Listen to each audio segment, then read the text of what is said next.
Hola amigos, ¿cómo están? Fernando Gallo por acá, Canal Zona Cero. Quiero comentarles hoy día algunas cifras o datos que arrojó la encuesta CEP del 30 de julio. Yo sé que para muchos de ustedes escuchar hablar de encuesta y todo ese tipo de cosas un poco no les da confianza, pero es el único instrumento con el que contamos para poder hacer ciertas proyecciones de qué es lo que podría ocurrir en este caso preciso, la carrera presidencial del próximo año. ¿Sí?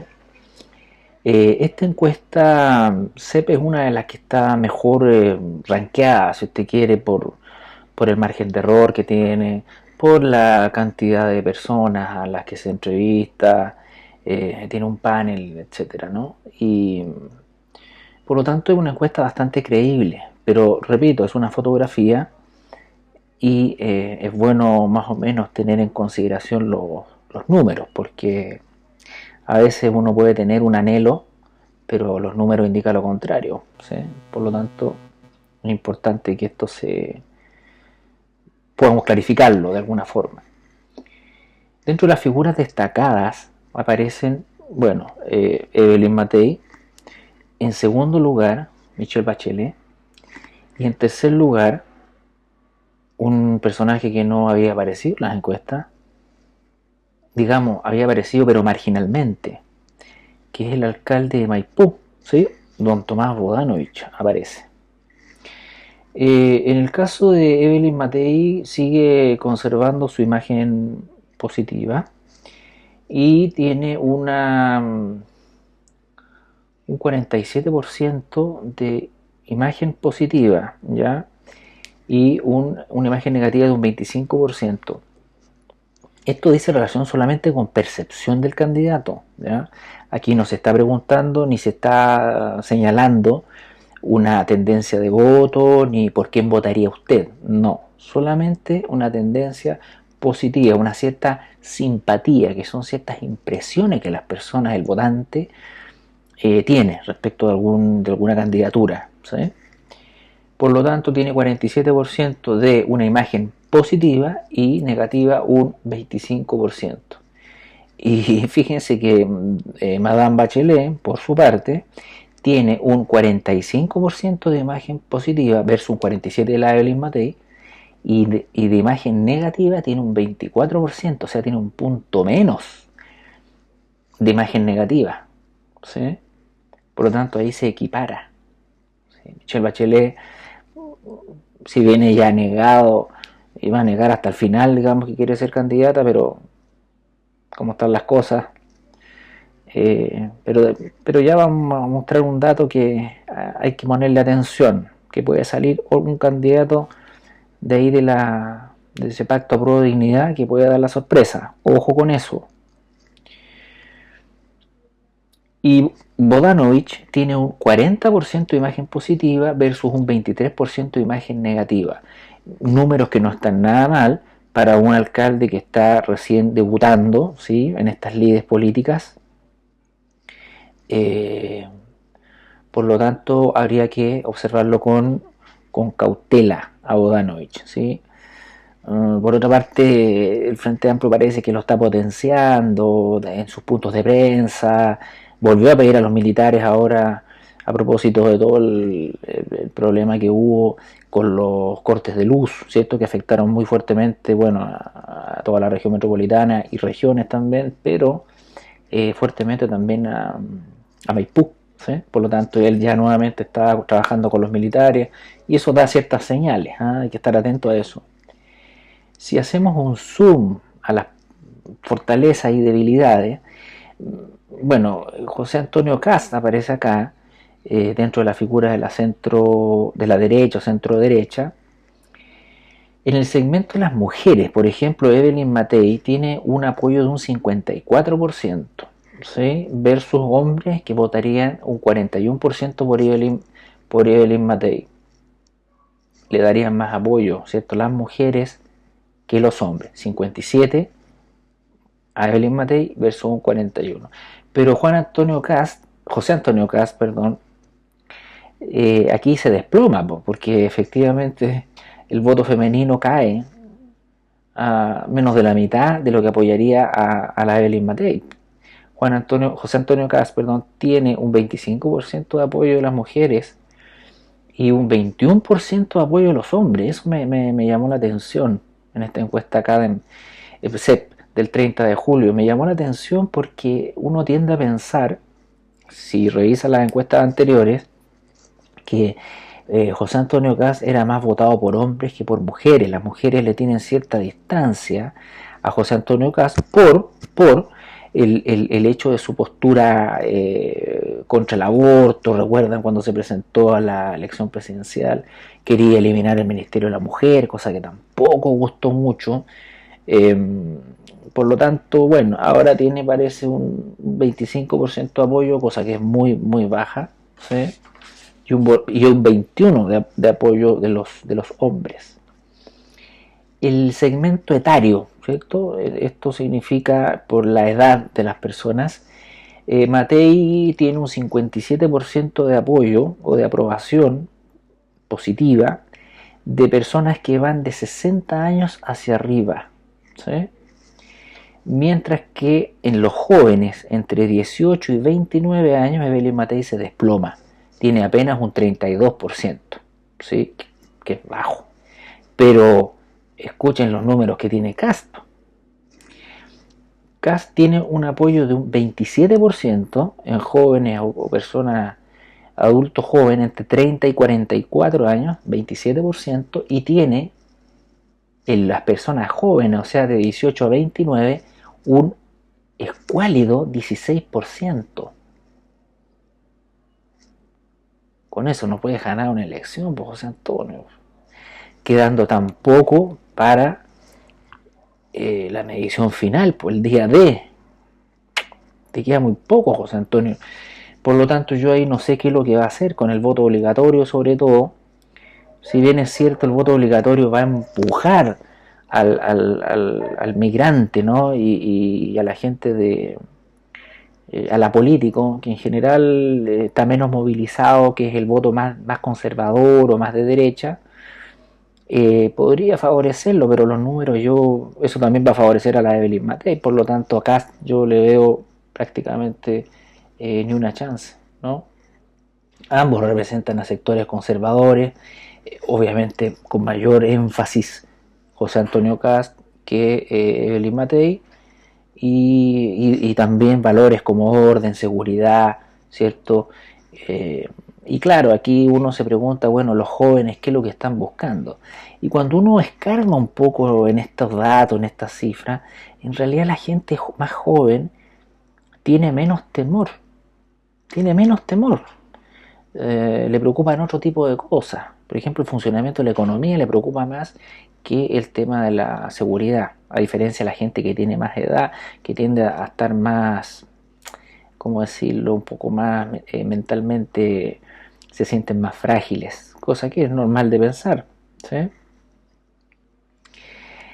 Y acá viene un dato preocupante para José Antonio Kast y muy positivo para la Evelyn Matei, porque la posición política de las personas que fueron encuestadas en esta CEP, ¿cierto? Las personas que se identifican con la derecha, ¿sí?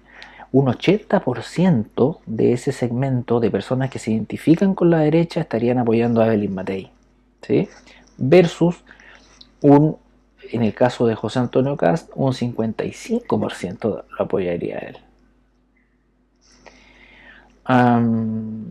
Y eso llama la atención, porque uno se pregunta por qué la gente de derecha, o que se autodefine o autopercibe como de derecha, no apoya a Kast. ¿Por qué razón? Cuando se supone que deberían apoyarlo a él, viendo la Evelyn Matei, la gente que es de derecha tiende a pensar que Evelyn Matei es una persona, en algunos casos extremos, ¿no? Una persona de centro izquierda. Entonces, ¿por qué no? ¿Sí? Entonces, ese dato es que ya me llamó la atención. Pero aquí yo creo que el golpe final, el golpe más fuerte a José Antonio Kast viene con las personas que se identifican con el centro, ¿sí? Evelyn Matei, las personas de centro le dan un apoyo, digamos, ¿sí? O tienen simpatía por Evelyn Matei, o incluso estarían dispuestas a votar por Evelyn Matei, un 50% de perspectiva favorable, ¿sí? 50% de la gente de centro, o que se autoperciben o se autodefinen como de centro, le dan a Evelyn Matei una percepción favorable, ¿sí? Pero José Antonio Cast recibe un 8% de las personas de centro. Y este elemento, a mi modo de ver, si tuviera que yo proyectar las cifras a lo que va a venir, yo le diría a José Antonio Cast que reevaluara bien su estrategia. Porque si el 8% de las personas que se identifican como de centro te van a votar, estás perdido. No tienes nada que hacer en la campaña presidencial. Esta es tu tercera oportunidad. Ya te farreaste. O sea, no es que te farreaste, pero en el fondo cometieron demasiados errores cuando intentaron vencer con la segunda propuesta constitucional. ¿Te acuerdas, José Antonio? La segunda propuesta constitucional donde pusiste a Luis Silva, que era un extremo, a defender ideas y una serie de cosas que la gente no sintonizó. Lograste un 43 o 45% de apoyo. Ahí tocaste tu techo, ¿sí? Y ahí ya se te desplomó tu carrera presidencial. ¿Por qué? Porque lo que tú tenías que haber hecho es no haber permitido la fuga. Cuando ocurrió todo este fenómeno del segundo proceso constituyente, Rojo Edwards se te escapó por la derecha, ¿sí? Johannes Kaiser también se te escapó. Entonces, ¿qué demostraste ahí? Demostraste que no tenías el liderazgo que tú presumías tener. Ahora hace poco en una entrevista el mismo Cast señaló que si él se enfrentaba con la Michelle Bachelet, él le ganaba. Sí, pero a la luz de estos números, yo eso lo veo prácticamente imposible. ¿Sí? Ojo, yo no soy anti-Cast o pro-Cast o quiero que Cast pierda o que Cast gane. A mí me da lo mismo. A mí me da exactamente lo mismo. Que en otro programa voy a explicar por qué me da lo mismo. Me da lo mismo. ¿Sabe por qué me da lo mismo? Porque al final del día tengo la impresión de que quien gobierne no va a poder gobernar. Porque va a tener que enfrentar al narcotráfico. ¿Sí? Y tengo la impresión de que todas estas performances que ha hecho José Antonio Cast de ir a las cárceles a juntarse con Bukele en El Salvador, de juntarse con Orbán allá en Europa, ¿no? Bueno, se me fue el país del presidente Orbán, en Hungría. Bueno, eso no ha tenido mayor impacto. Y lo otro, no ha logrado él, por decirlo de alguna manera, marcar posición en las elecciones que se vienen ahora. Que puede que a los republicanos les vaya bien. Yo no estoy diciendo que les va a ir mal, puede que les vaya bien. Llevan un porcentaje bajo a nivel global de comunas, digamos, ¿no? ¿Sí? Un 12, un 15%, bajo. Les podría ir bien, pero no creo que eso sea suficiente. No creo que eso sea suficiente para él poder de alguna manera remontar estos números que son a estas alturas. ¿Sí? Esto ya estamos entrando a septiembre, te va quedando un año, un poquito más de un año, para poder dar vuelta a esto. Y eso lo veo yo muy, muy, muy complejo. Por lo menos una apreciación a la luz de los números que tengo aquí a la vista. ¿Sí? Ustedes saben que cuando uno hace los análisis tiene que tratar de leer los números, no leer la voluntad de uno o el corazón. No.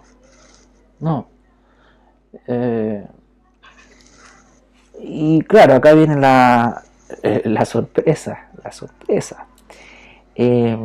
Bueno, usted sabe que en política las cosas pueden cambiar muy rápidamente, ¿no?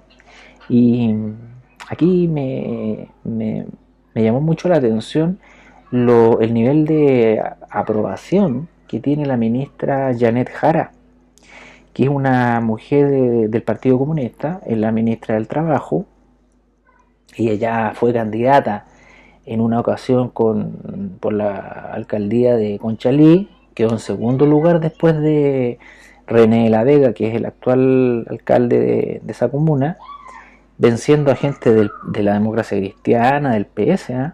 La Janet Jara sin ningún problema. Es una mujer que hoy día tiene 50 años, es abogado, es creo que es administradora pública, una persona bien capaz, bien capaz, ¿sí? Y junto con eso tiene a nivel de los ministros comunistas, la medición de la encuesta CADEM le da a ella un 54% de aprobación como ministra. En segundo lugar viene la Camila Vallejo con un 45% y por último Cataldo con un 36%. Janet Jara es reconocida, ¿sí?, por su lucha, su batalla que ha venido dando como ministra del Trabajo respecto a la reforma previsional, ¿sí? Eso es muy relevante. Se enfrentó con la AFP, no olvidemos eso, se enfrentó con la AFP, que son una de las instituciones más desprestigiadas o con menos credibilidad para los chilenos, ¿sí? Se enfrentó con los empresarios también cuando les dijo que tenían que pagar más. Ojo, todo esto puede sonar, si usted quiere, a populismo, a no tener idea de economía, de que, bueno, cualquiera le puede decir al empresario que paguen más, lo que usted quiera. Pero lo que no puede olvidar usted, que me está escuchando, lo que no puede olvidar es que en política los gestos, las acciones, van llegando al corazón del votante, no acá, al corazón. ¿Sí? Y la gente vota con el estómago, ¿sí?, para no ocupar otra expresión. Algunos votan con las patas, no votan con la cabeza, y eso la derecha todavía no lo entiende. Por lo tanto, la ministra Jara hay que mirarla con cuidado porque puede dar una sorpresa en la elección presidencial. Hay analistas que han planteado que en realidad la intención de ella no sería presidencial, sino que iría por una diputación, a ocupar el cargo de la Carol Cariola, que le queda su último periodo como diputada, y la Carol Cariola saltaría al Senado. Aún así, pienso yo que la ministra Jara tiene, y no es menor, tiene un 40% de conocimiento. 40%. Bueno, puede que no sea tanto como tienen otros ministros como la Camila Vallejo, pero evidente que la Camila Vallejo va a tener más nivel de conocimiento si es la vocera, ¿sí? Y lo otro, que la Camila Vallejo ya se habría bajado, según su testimonio, se habría bajado la carrera presidencial para 2025, entre otros factores porque está en estado de ingravidez, está embarazada, ¿sí? Por lo tanto, es una carta que yo la veo promisoria en el sentido de posibilidades de poder tener una buena performance a nivel presidencial.